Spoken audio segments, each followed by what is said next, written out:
A continuación, Noticiero Telesucesos. Clasificación A. Apto para todo público. Un noticiero pensado para usted porque se lo merece. Nos acercamos a la realidad desde diferentes perspectivas. Noticiero Telesucesos. Primera parte del Noticiero Telesucesos con las noticias más importantes del día.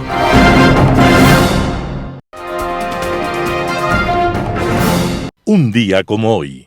Después del primer viaje de Colón, España soñaba con llegar al oriente, la tierra de la seda y las especias, pero navegando hacia el occidente para evitar el paso por los países árabes. Al final, la corona le confió la tarea a Fernando de Magallanes para comandar 5 navíos y casi 300 hombres para adelantar la expedición, que en teoría debería tomar 2 años. Uno de los lugartenientes de Magallanes era Sebastián Elcano, un navegante vasco lleno de valentía y ambición, y el viaje llegó a las Canarias.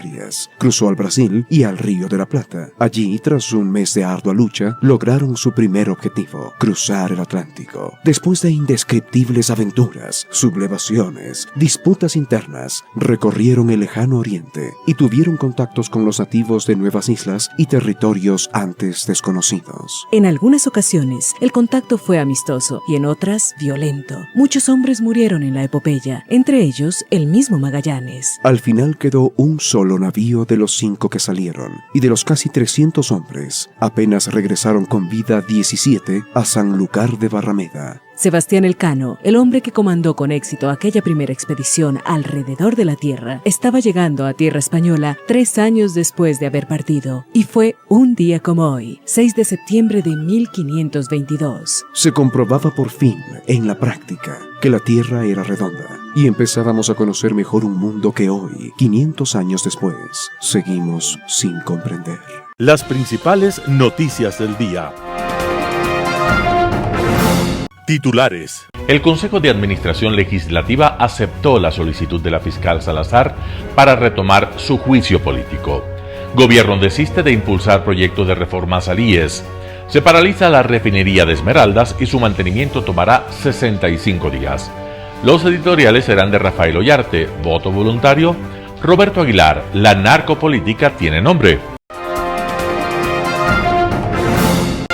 Noticias del día.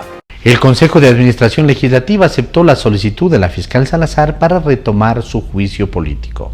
El Consejo de Administración Legislativa dio paso a la reactivación del juicio político en contra de la fiscal general del Estado, Diana Salazar.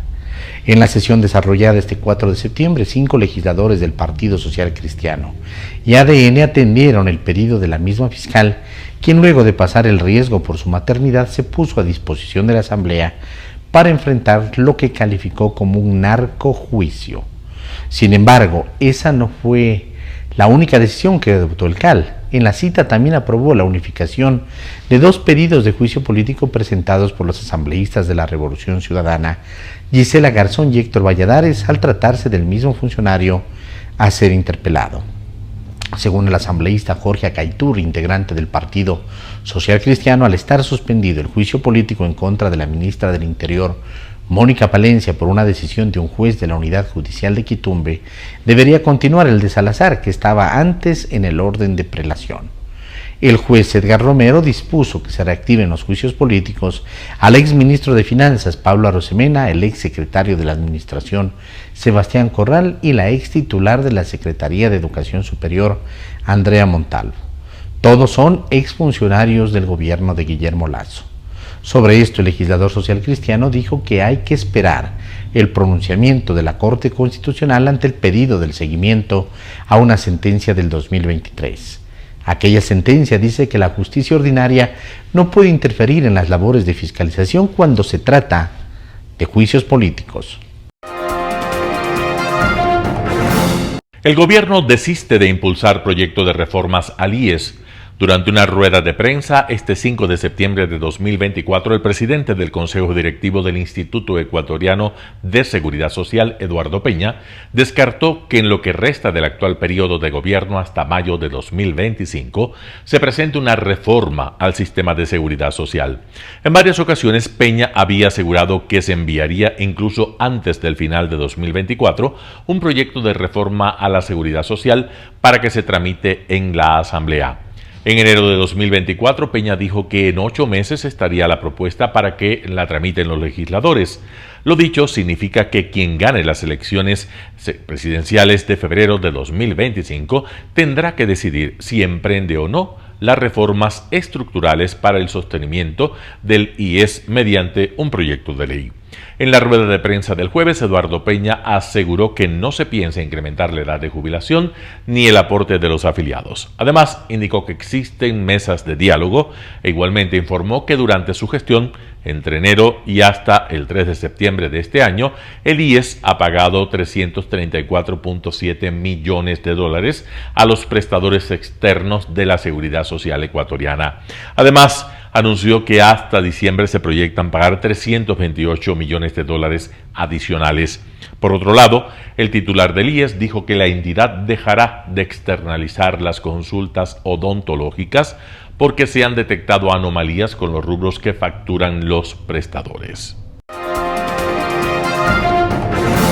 Se paraliza la refinería de Esmeraldas y su mantenimiento tomará 65 días. La refinería de Esmeraldas se paralizó de manera intempestiva debido a una falla de compresores en uno de sus componentes y las tareas de mantenimiento tomarán 65 días, informó Petroecuador este jueves 5 de septiembre del 2024. La petrolera estatal señaló que esta situación responde a que la unidad de fraccionamiento catalítico fluidizado FCC salió de operación debido a una falla de compresores y el taponamiento de la válvula. Así, con el fin de optimizar los tiempos de reparación, el paro de la unidad de fraccionamiento catalítico fluidizado FCC, que estuvo reprogramado para octubre próximo, se adelantó para este mes de septiembre, agregó. Además, Petroecuador aseguró que estas acciones permiten continuar con la planificación y operatividad de la refinería, garantizando el normal abastecimiento de derivados a todos los sectores de consumo, en el que se incluye el sector eléctrico como prioridad. Los trabajos tardarán aproximadamente 65 días, lapso en el cual se realizará un mantenimiento integral de toda la unidad, procedimiento que no se ha ejecutado desde el año 2015. Entrevista del día. En Radio Sucesos estuvo Hugo Espina, abogado especialista en Derecho Penal, para hablar acerca de la actualización de los manuales de la Policía y Fuerzas Armadas para el uso progresivo de la fuerza. Escuchemos lo que dijo. Todo lo contrario.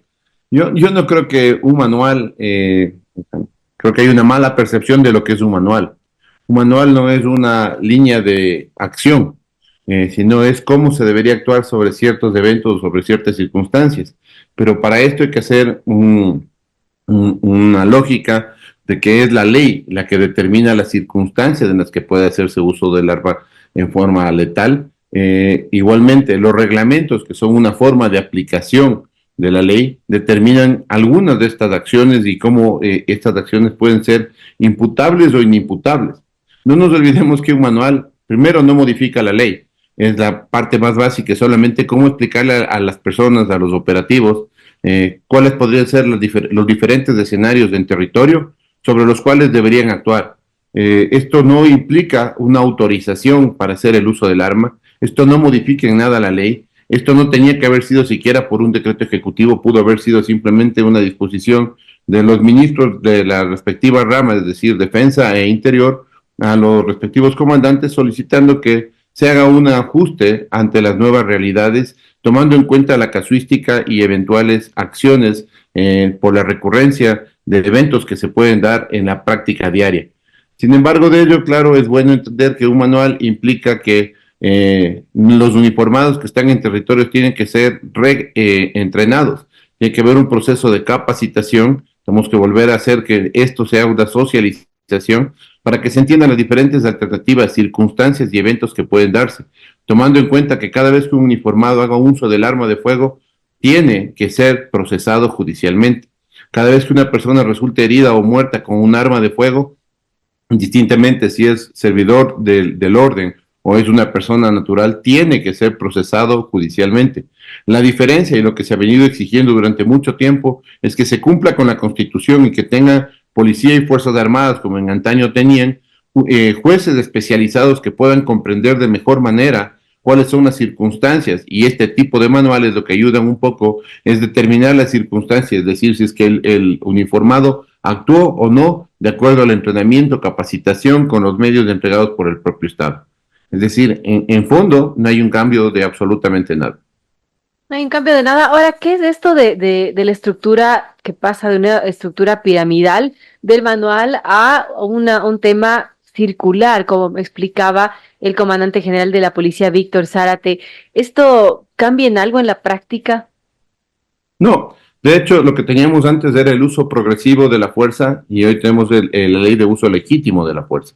El concepto de la diferencia entre uno y otro es que en el uso progresivo se privilegiaba, pero no se excluía la posibilidad de ir de forma progresiva, es decir, ante un evento donde haya la posibilidad de ejecutar acciones de verbalización, de buscar la neutralización con medios menos lesivos que la fuerza letal, se tenía que ir agotando estos medios hasta llegar finalmente a la decisión que es lo más grave que puede tener un servidor policial o militar, que es quitarle la vida a una persona que esté en conflicto con la ley.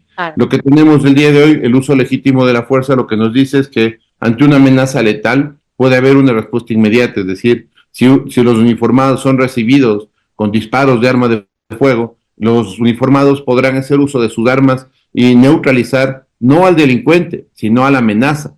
Esto significa que si una persona que está igualmente armada, una vez después de haber sido impactado, ha caído en el piso y ya no resulta una amenaza, ya no pueden continuar los disparos, ya no se puede continuar con la ejecución de fuerza, porque esto sería un exceso de legítima defensa, si fuera una defensa. Y en el caso de los policías y militares, inclusive guías penitenciarios, sería exceso o extralimitación en el ejercicio de su función, que fue el caso Santiago Olmedo, que es lo que se planteó en algún momento dentro del argot, que fue una gran discusión que llevamos adelante para entender que cada circunstancia es diferente, que no puede haber dos casos iguales y que efectivamente, como bien decía el comandante general de la policía, es el uniformado el que toma la decisión final.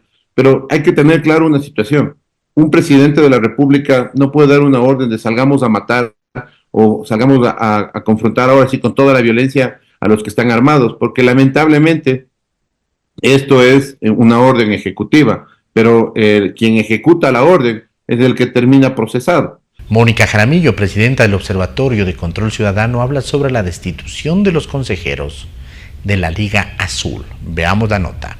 Mira, respecto a la sentencia en este caso, de la autodenominada Liga Azul por una infracción electoral muy grave, se ha determinado categóricamente la responsabilidad individual de cada uno de ellos y la materialidad de la infracción por hacer proselitismo, en este caso con el expresidente Rafael Correa, prófugo de la justicia, y también su líder máximo de la organización política Revolución Ciudadana.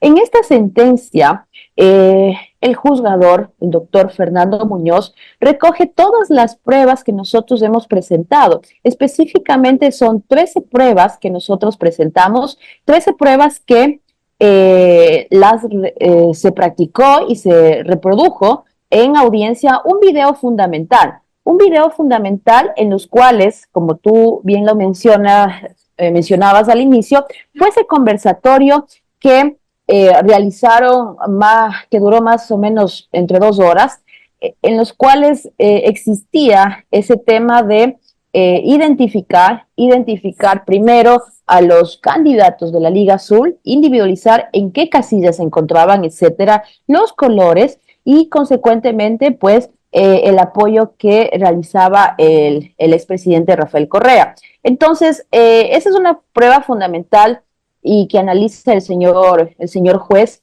en virtud de que cada uno de los infractores hoy sentenciados desarrollaron y participaron individualmente. Entonces, eso hay que recalcar y al ser una sentencia que se encuentra debidamente motivada, aspiramos que en este caso el tribunal, y de existir una apelación, el pleno del Tribunal Contencioso Electoral pues ratifique esta sentencia.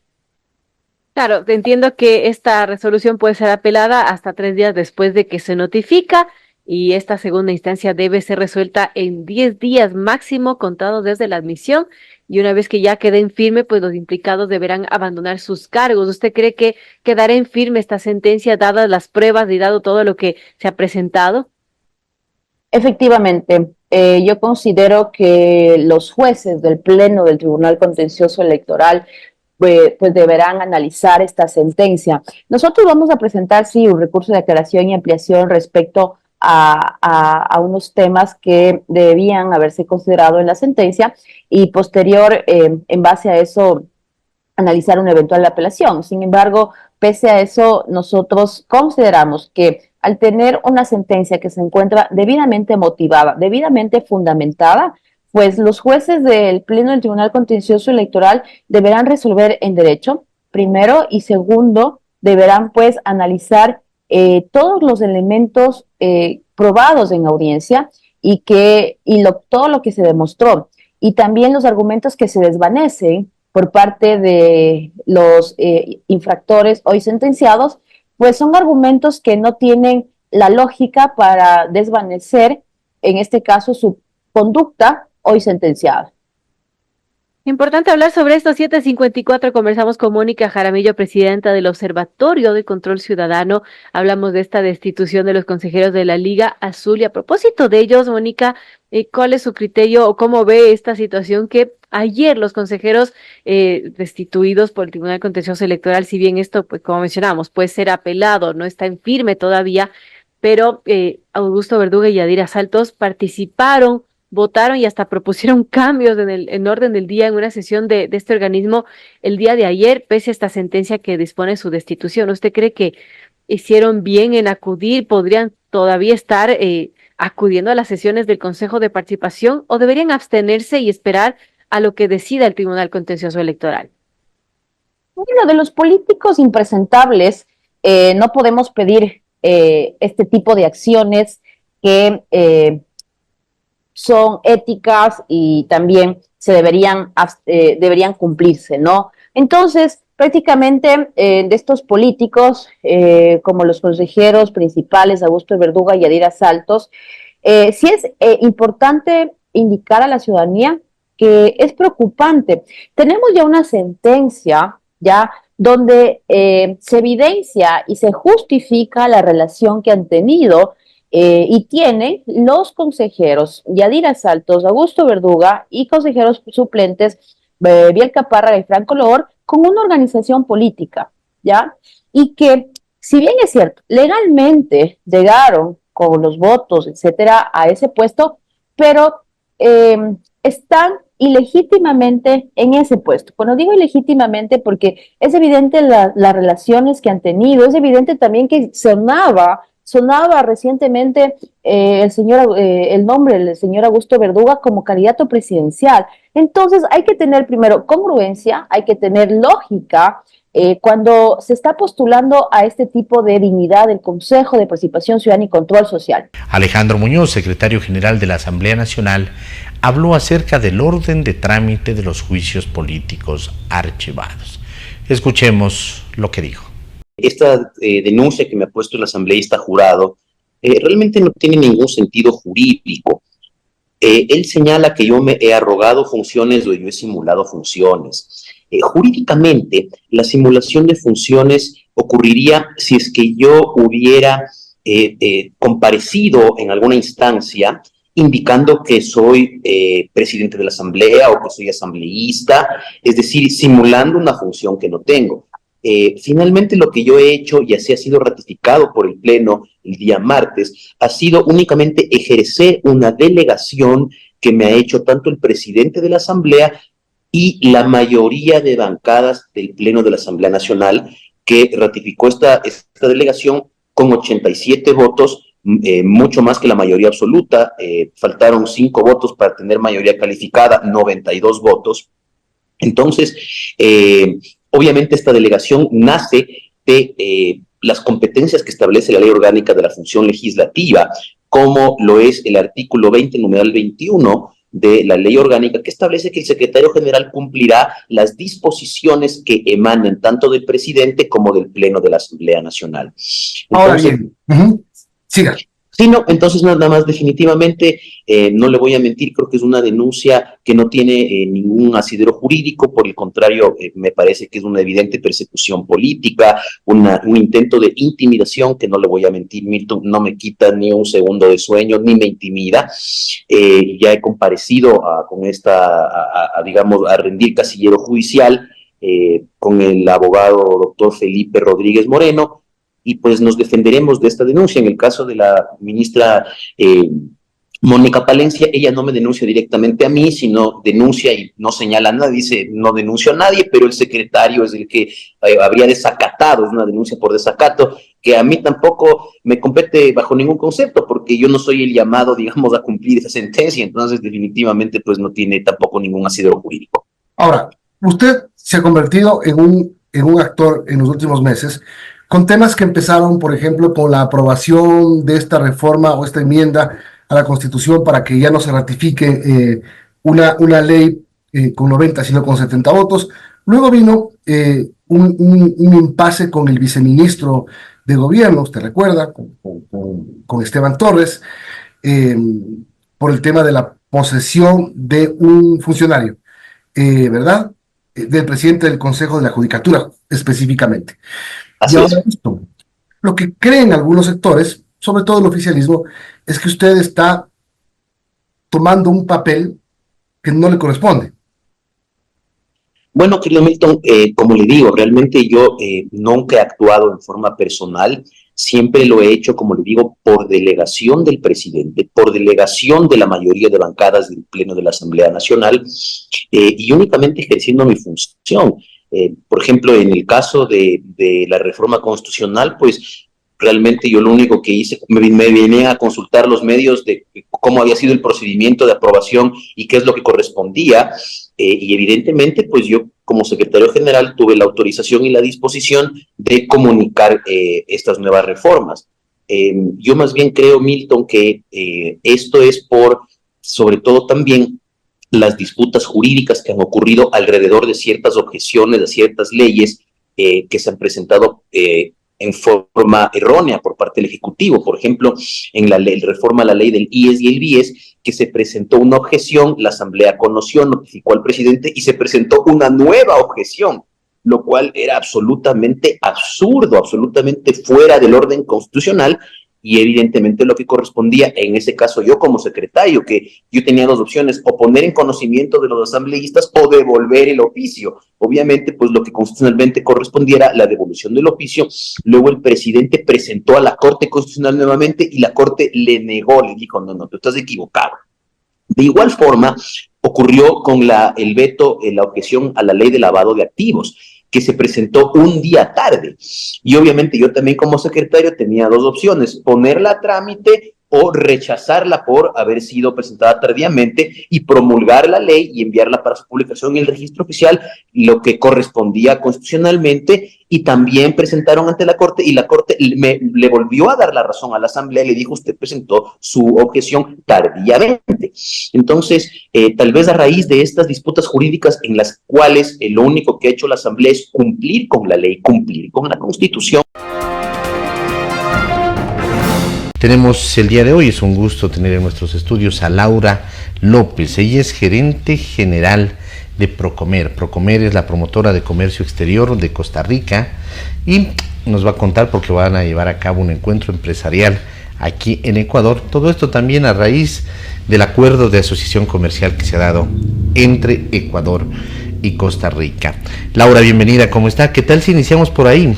Hablemos un poquito de este acuerdo de asociación comercial de Ecuador-Costa Rica. ¿Por qué es importante para Costa Rica? ¿Por qué es importante para Ecuador?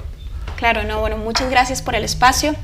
Efectivamente estamos a punto de finalizar el proceso de establecer un acuerdo comercial entre Costa Rica y Ecuador, que es fundamental para ambas economías para ampliar nuestra relación comercial. Costa Rica ya ha venido penetrando el mercado ecuatoriano hace muchos años, pero en los últimos años hemos crecido a tasas de 20% en las exportaciones de Costa Rica a Ecuador. Y 20%, 20% en los últimos 4 años. Y lo mismo ha sucedido con lo que Ecuador envía a Costa Rica, es decir, las importaciones que Costa Rica tiene de productos ecuatorianos han venido creciendo casi un 5% en los pasados 5 años, es decir, que tenemos un comercio robusto, hemos sido socios a lo largo del tiempo.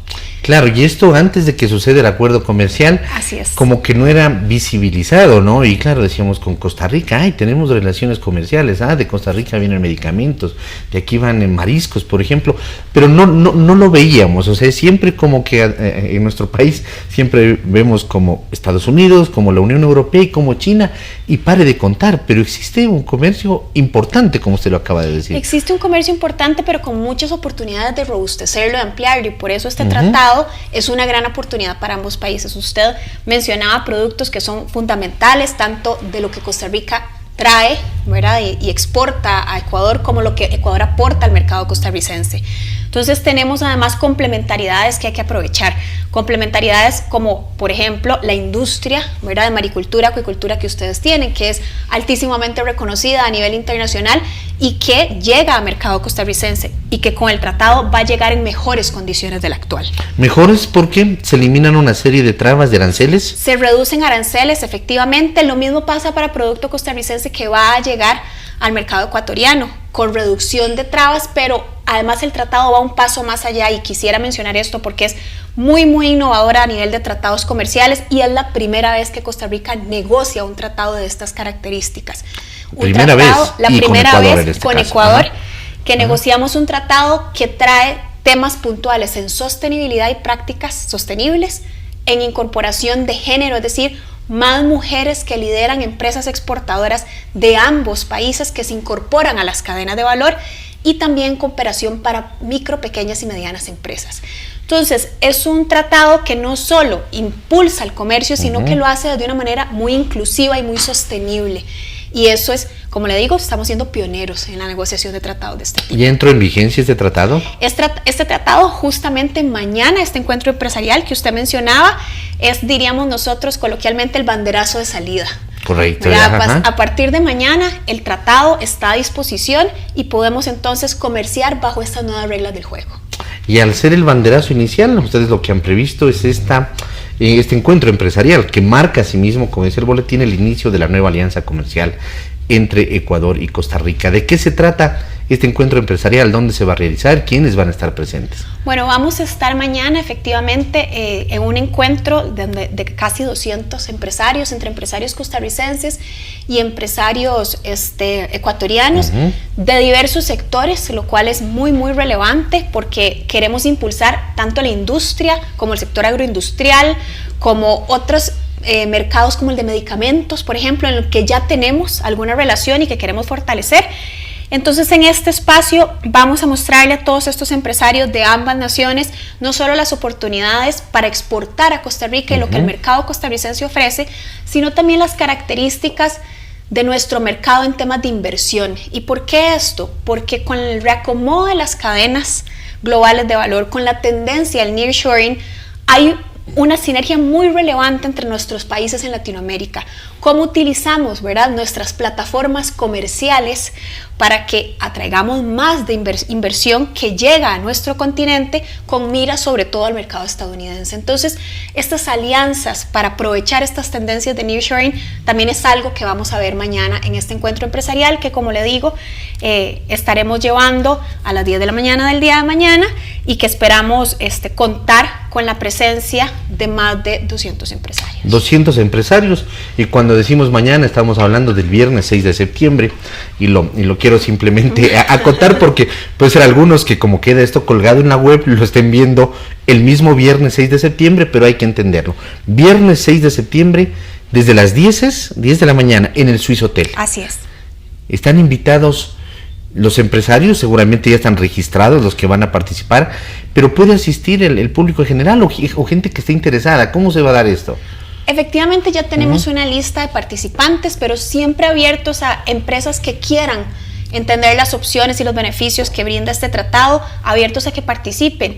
¿Por qué? Porque nuevamente nuestra intención es que este tratado se convierta en un vehículo de mayor beneficio a través del comercio para más mujeres emprendedoras, para más pymes y sobre todo para empresas que están trabajando en prácticas sostenibles, que es una bandera que Costa Rica ha venido llevando en el mundo como un referente en sostenibilidad. Ajá. Le iba a preguntar, ¿qué es lo que más le llama la atención de este acuerdo? Usted lo debe de haber leído y seguramente es lo que me acaba de responder. Eso, el trabajo con las pymes, el trabajo sostenible y el trabajo con las mujeres. Sin lugar a dudas, se agregaría... Fortalece eso, ajá, ¿sí? Por supuesto que fortalece, es una estrategia que desde Costa Rica hemos venido impulsando desde diferentes sectores, y por supuesto que el sector comercio exterior no se podía quedar fuera de este impulso, de la equidad de género, de la incorporación a las mujeres a las cadenas globales de valor, de la sostenibilidad siempre como la guía que impulsa y abre mercados internacionales. Y yo agregaría uno más que el tratado menciona, y es la cooperación técnica para fomentar la innovación. Cooperación técnica para fomentar innovación. Eso también es muy innovador del tratado. ¿Esto qué quiere decir? Que el tratado establece reglas para que entre ambos países fomentemos que nuestras empresas sean más innovadoras, y a través de más innovación, más valor, y a través de más valor, además, más oportunidades. Claro, porque además no solamente es bienes, es servicios. Es servicios, así es muy completo, y porque refleja el tejido productivo que nuestros países tienen ahora, ¿verdad? De productos tradicionales en los que estamos muy consolidados, pero en el caso de Ecuador muy consolidado en la industria de maricultura y acuicultura, en el caso de Costa Rica muy consolidado en la industria de medicamentos, por ejemplo, pero hay oportunidades para el sector servicios, para el sector TICs, que todavía como países tenemos que explotar más. Eso es un acuerdo importantísimo. Hablando de números, al momento, ¿cuánto es en millones de dólares, en productos, en bienes, en servicios, el intercambio comercial entre las naciones? Costa Rica exportó el año pasado 76 millones de dólares a Ecuador, y Ecuador exportó a Costa Rica 33 millones de dólares. Ecuador es el tercer socio comercial en Sudamérica para Costa Rica, y hay mucha oportunidad de crecimiento. El tercer socio comercial. ¿Cuál es el primero y el segundo? El primero es Colombia. ¿Ya? Y el segundo es Perú. Claro, y con este acuerdo, por supuesto, esos números de lo que exporta Ecuador a Costa Rica seguramente se duplicarán en el corto tiempo. Ajá. Y, 76 millones de Costa Rica a Ecuador, y Ecuador para Costa Rica 33. En bienes, en servicios, ¿podemos hablar de un número? ¿Existe un número? No, en servicios las estadísticas no nos permiten dar un número exacto. Estos son exportaciones de bienes, pero sabemos que hay un comercio importante, sobre todo en el área de tecnología, y que ahí además hay una gran oportunidad de trabajo conjunto.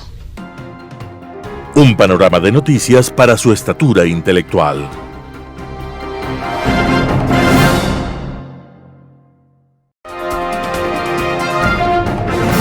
Editorial.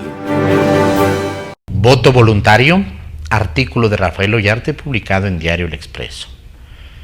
El voto obligatorio del que soy partidario se implantó para hombres en la Constitución de 1946 y para mujeres en la de 1967.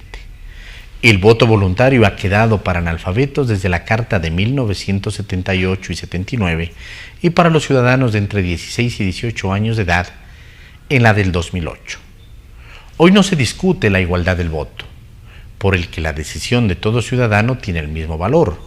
Con el sufragio calificado, el voto del propietario industrial o profesional vale más que el de peones, trabajadores o desocupados. Y la universalidad del sufragio, por el que no cabe impedir su ejercicio a determinadas personas, como antes ocurría con mujeres y letrados y no propietarios. Lo que sí se debate en cada tiempo y lugar es si el voto debe ser voluntario o impuesto, tanto que los sistemas de sufragio se dividen notoriamente entre las naciones que lo establecen como obligatorio de las que lo tienen como facultativo. Unos dicen que no se puede imponer la práctica de un derecho, olvidando que hay varios que son irrenunciables, como los laborales y de ejercicio obligatorio, como la educación, por lo que no es argumento para eliminar su obligatoriedad.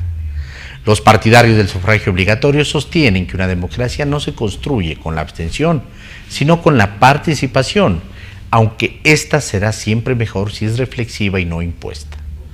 Si se dice que el voto obligatorio fomenta el sufragio irresponsable y no meditado, emitido solo para evitar la sanción, se debe señalar que el voto voluntario provoca desidia en el ciudadano que preferiría hacer cualquier cosa antes que ir a las urnas. En ello mucho tiene que ver el nulo patriotismo que induce a creer que nada se le debe a la nación, ni votar, peor aún defenderla.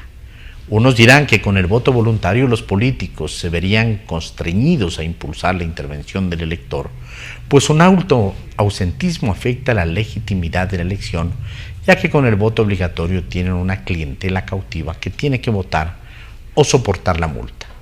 Y claro, tener sufragio obligatorio con elecciones que más parecen adivinancia y competencia de ignaros e incompetentes que otra cosa, con todos ofreciendo lo mismo: trabajo digno, mejor salud y educación. La obligación de votar más parece castigo que otra cosa. Con gobernantes devaluados, la democracia terminará en el peor de los sitios. Artículo de Rafael Ollarte, publicado en Diario El Expreso. La narcopolítica tiene nombre. Roberto Aguilar, El Expreso. Los hechos no necesitan que los auspicie una universidad, no hace falta, para que los tomemos en serio y que aparezcan publicados en una revista indexada. No requieren revisión de pares para existir. Los hechos son los hechos y se los reconoce y se los acepta o se los evade y se vive de espaldas a la realidad, construyendo narrativas o relatos, como se les llama ahora a las mentiras. Los hechos no son narrativas, los hechos son los hechos, llueve o no llueve, punto. No hace falta llamar al INAMI para averiguarlo, basta con asomarse a la ventana y por más que los apóstoles del control mediático repitan aquella babosada de que hay que informarse por los canales oficiales. Pues no, hay que tener los ojos abiertos, que es distinto. Con los ojos bien abiertos, el investigador de la Universidad de Chicago, Arduino Tomasi, descubrió que durante los años del gobierno de Rafael Correa, que siguieron al cierre de la base de Manta, más de 7.000 muertes violentas quedaron sin explicar en el país.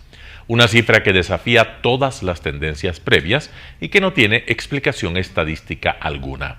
Esto no es una teoría, no es una interpretación, no es un relato, es un hecho.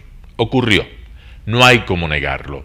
También es un hecho que esas muertes violentas no explicadas tuvieron lugar no en cualquier provincia del país, sino en aquellas en que la policía ha identificado como las provincias de tránsito de la cocaína. No es que coinciden más o menos, no, coinciden con exactitud y detalle. Lo puede comprobar cualquiera que se dé el trabajo de navegar en la página web del INEC. Ahora bien, puestos uno junto a otro, los hechos hablan por sí solos. Si hay un exceso de muertes violentas no explicadas, hecho 1, y estas se sitúan en las provincias de paso de la cocaína y no en otras, hecho 2, es obvio que ambas cosas están relacionadas. ¿La gente se suicida en la ruta del narcotráfico más que en otros lugares? ¿La gente sufre accidentes en la ruta del narcotráfico más que en otros lugares? ¿O son los asesinatos los que se incrementan en relación con las mafias que operan esas rutas? Si a eso se suman el incremento exponencial del tráfico de menores, hecho 3, y de la tasa de desapariciones en ese mismo periodo, hecho 4, fenómenos que suelen ir de la mano con la operación del crimen organizado, no parecen quedar muchas posibilidades de interpretación. Ya pueden gritar todo lo que quieran los Mauros Andinos, los Juan Pablos Jaramillos y otros negadores de la realidad en nombre de lo que entienden por ciencia. Ya puede berrear el expresidente prófugo y hacer alaraca a sus trolls. Los hechos son lo que hay. Y estos, descubiertos por Arduino Tomasi, no sorprenden a nadie. Porque vamos a ver, llevamos años observando cómo narcos y correístas comparten abogados, estrategias judiciales y jueces corruptos. Sabemos a ciencia quién era el legislador correísta que le hacía los mandados al capo Leandro Norero en la Asamblea. Fuimos testigos de cómo ese mismo capo, luego del supuesto acuerdo de paz con el gobierno de Correa, y se tomó una foto con él y con su ministro Patiño, multiplicó sus actividades delictivas y pasó de ser líder de una banda juvenil a franquicia del cártel de Sinaloa. Nos enteramos cómo el ministro del Interior del correísmo, José Serrano, el hombre que andaba celebrando narcobodas en Manta, decidió declararle la guerra al microtráfico cuando los informes de inteligencia le decían que los cárteles mexicanos estaban operando en Esmeraldas. Tampoco nos hemos olvidado de la narcovalija de los hermanos Ostaiza, del desmantelamiento de la unidad antinarcóticos de la policía, del cuento chino de los radares y de, en fin, hechos, no relatos, no narrativas, no teorías, hechos. Ya los había de sobra antes de que Arduino Tomasi descubriera las estadísticas. Esto ya no se puede negar, no nos hagamos tarugos. Roberto Aguilar, El Expreso. Noticias internacionales. Pompeya declara la guerra a las palomas y sus corrosivas defecaciones con el arma definitiva. Gianna sale por la noche a vigilar el parque arqueológico de Pompeya. Su trabajo le exige estar atenta y ser eficiente. Es una de las responsables de defender las excavaciones de las palomas. Durante el confinamiento de COVID en 2020, el cierre del parque provocó un aumento del número de estas aves en el recinto. Las palomas ahuyentaron a otras especies y pusieron en peligro las ruinas romanas con su guano, especialmente corrosivo. La fragilidad del conjunto patrimonial hace que sea importante mantener el equilibrio entre todos los elementos que lo componen. Una componente che è quella appunto archeologica, minerale, i mattoni, le pietre, tutta la parte immateriale di tutto ciò che ha subito questa architettura, quei terremoti, l'eruzione e quant'altro, e poi c'è una componente naturale, che è la componente fatta dal verde, dalle piante e anche dagli animali, da noi stessi che siamo componenti di questo patrimonio. Gli scavi di Pompei fanno venire in mente archeologia, arte, storia. Eppure questo è un vero e proprio parco naturale, dove il mantenimento dell'equilibrio di specie animali e vegetali è importante almeno quanto la preservazione dei resti dell'antica città. Gianna y Aria forman parte de un equipo de 10 aves rapaces que patrullan el lugar al menos 3 veces a la semana desde hace 2 años. Se encargan de ahuyentar a especies invasoras y dañinas, como palomas, urracas y cuervos. Il piccione tende a riprodursi e a infestare appunto gli ambienti in maniera esponenziale, andando ad occupare tutte queste nicchie, questi ambienti che noi appunto andiamo a scovare poi la sera durante i nostri interventi. Guiada por las señales de su instructora, Gianna utiliza sus dotes de cazadora para registrar las casas pompeyanas, pero su misión consiste simplemente en ahuyentar a las palomas. Si ristabiliscono degli equilibri all'interno degli habitat, quindi se magari la presenza di specie infestanti può determinare un impoverimento della biodiversità, con il nostro lavoro riusciamo a ristabilire un equilibrio e quindi magari anche altre specie riescono a insediarsi e riprodursi in tranquillità. La cetrería también la practicaban los antiguos habitantes de Pompeya. Hoy es un método ecológico que respeta el medio ambiente y a los animales, incluso a los que Gianna ayuda a alejar de este yacimiento arqueológico.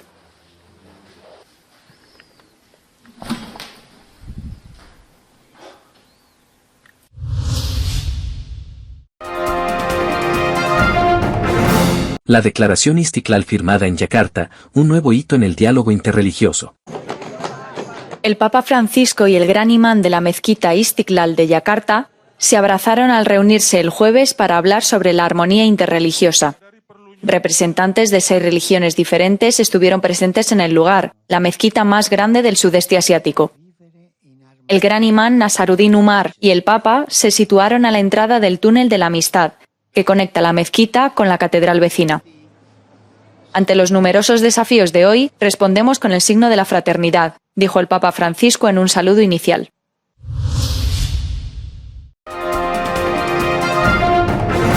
Estados Unidos acusa a Rusia de interferencia en las elecciones presidenciales. Estados Unidos acusó este miércoles a Moscú de tratar de influir masivamente en las próximas elecciones presidenciales, utilizando sus medios de comunicación estatales como Russia Today para difundir desinformación y propaganda rusa en el país e impactar las decisiones de los votantes estadounidenses. Un documento de planificación interna creado por el Kremlin establece que uno de los objetivos de la campaña es asegurar el resultado preferido de Rusia en las elecciones. Garland dijo que las amenazas también provienen de otros países, como Irán y China, pero aseguró que su departamento no tendrá tolerancia contra las injerencias que amenazan la democracia estadounidense. Seremos implacablemente agresivos, enfrentando y desbaratando los intentos de Rusia e Irán, así como de China o cualquier otro actor extranjero maligno de interferir en nuestras elecciones y socavar nuestra democracia. Las acciones tomadas por Estados Unidos incluyen cargos penales, confiscación de dominios de Internet y ya se han anunciado sanciones del Departamento del Tesoro contra los líderes de Russia Today, un medio de comunicación del Kremlin que fue obligado por el Departamento de Justicia a registrarse como agente extranjero, así como restricciones de visas. Por su parte, la Casa Blanca envió una advertencia. Como lo demuestran claramente las acciones de hoy, tenemos la capacidad de monitorear estas amenazas, frustrarlas, identificar a los actores involucrados y exigirles que rindan cuentas. Seguiremos haciendo esto. Estas acciones constituyen la respuesta pública más significativa de la administración Biden a las supuestas operaciones de influencia rusa, mientras Estados Unidos se prepara para ver mayores esfuerzos para influir en las elecciones. La inteligencia estadounidense en julio dijo que Rusia busca ejercer influencia para socavar el apoyo al candidato presidencial demócrata y el apoyo del público estadounidense al armamento de Ucrania. Recordamos que en 2016 varias investigaciones confirmaron la injerencia de Rusia en las presidenciales con el objetivo de ayudar a Donald Trump a ganar. Desde la Casa Blanca, Washington, Jacopo Luzzi, Voz de América. Los trabajadores de Volkswagen arremeten contra la dirección ante el posible cierre de plantas. Los trabajadores de Volkswagen arremeten contra los ejecutivos de la compañía ante el posible cierre de plantas. El comité de empresa que representa a los trabajadores ha acusado a la dirección de no hacer su trabajo después de que la junta directiva dijera que podría tener que cerrar plantas en varias partes del país. Wir haben aufgezeigt, dass es zu kurz gegriffen ist, nur über Arbeitskosten zu sprechen und über Standortschließungen, denn es gibt ganz viele Stellhebel, die das Unternehmen zu verantworten hat. Da geht es uns darum, dass wir natürlich wettbewerbsfähige, gute Produkte haben müssen, die die Kundschaft auch uns aus den Händen reißt. Uns fehlen die Einstiegsmodelle in der Elektromobilität. Desde Volkswagen aseguran que la empresa no puede sobrevivir a la transición a los coches eléctricos a menos que recorte sus costes. Wir erwarten vom Vorstand, wie wir das immer getan haben, dass wir Lösungen finden, wie wir natürlich das Thema Wirtschaftlichkeit umsetzen, weil uns ist besonders klar als Betriebsrat, wenn wir nicht Geld verdienen, können wir uns die Investitionen nicht leisten und dann können wir uns auch nicht die Zukunft organisieren. La decisión también podría tener consecuencias para el gobierno, ya que la economía alemana depende en gran medida de la industria automovilística. But this could be an opportunity for German Chancellor Olaf Scholz, whose popularity has plummeted over the past few years due to inter-party squabbling between him and his coalition partners. Scholz could use this crisis to showcase his leadership skills and implement policies that ensure a smoother transition to electric vehicles. Liv Stroud, in Berlin, for Euronews.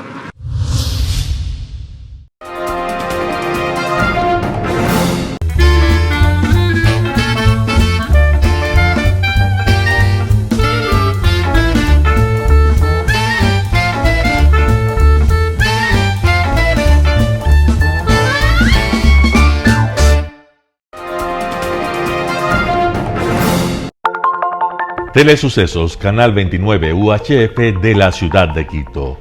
Un canal de televisión abierta. Siempre inédito. Para una audiencia especial.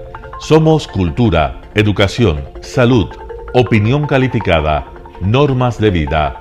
Y todas las tardes, de lunes a viernes, desde nuestros estudios en Arena Telesucesos, escenario propio destinado a promover el deporte. En tiempo real.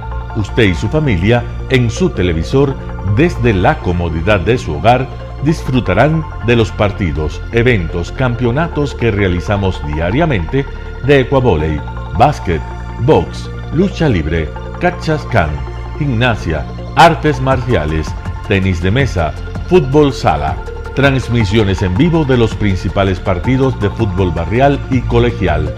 En fin, somos un canal inédito, inéditos en el deporte. Transmisiones de acción y conocimiento en el deporte. Espacio diario conducido por el arquitecto David López todas las tardes, de lunes a viernes, de 4 a 5 de la tarde.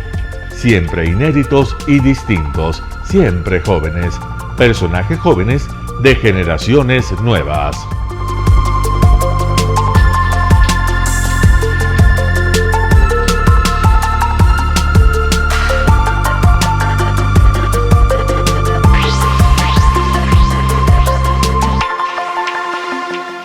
El término arena dejó tiempo atrás de ser sinónimo de muerte. Hoy es un espacio de vida, de desarrollo de una de las actividades básicas del comportamiento humano, el deporte, que quizá, como ninguna, moviliza sentimientos y emociones, elimina como principio la violencia, intereses personales, trampas, desunión e intrigas. El deporte, con sus valores, solo deberá entregar mensajes de bien para mejorar las actuales estructuras sociales y políticas en deterioro en las que vive nuestro país. Hoy entregamos a nuestra audiencia de la ciudad de Quito deportes y en especial a la parroquia de Calderón, uno de los sectores populares de mayor desarrollo de la ciudad, con una población estimada en 1 millón de habitantes que están en contacto diario con el canal 29 UHF, presente con sus instalaciones deportivas en Llano Grande, su centro de gravedad.